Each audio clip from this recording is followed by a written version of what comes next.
हिंदी सक्तीच्या विरोधामध्ये मुंबईत मनसेची सह्यांची मोहीम, संदीप देशपांडे यांच्या नेतृत्वामध्ये आंदोलन, विभाग रचनेनुसार प्रत्येक शाळेच्या बाहेर पालकांची सही घेतली जाणार.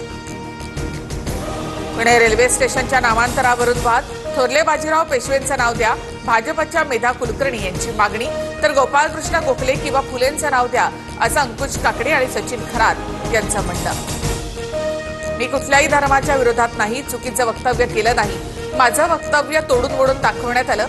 वारीमुळे रस्ता जाम होत नाही का, या वक्तव्यावर अबू आझमी यांचं स्पष्टीकरण. अबू आझमी आणि भाजप एकाच नाण्याच्या दोन बाजू. भाजपच्या इशाऱ्यानंतर आझमी विधानं करतात, वडेट्टीवारांचा आरोप. तर राज्य अल्पसंख्याक आयोग आझमींना नोटीस बजावणार, प्यारे खान यांचा इशारा. महाराष्ट्रामध्ये कोरोनाचे 33 नवे रुग्ण, मुंबई पुण्यामध्ये प्रत्येकी 7 आणि ठाण्यामध्ये 4 आणि नवी मुंबईमध्ये 2 रुग्णांचा समावेश. सध्या सक्रिय असलेल्या रुग्णांची संख्या 296.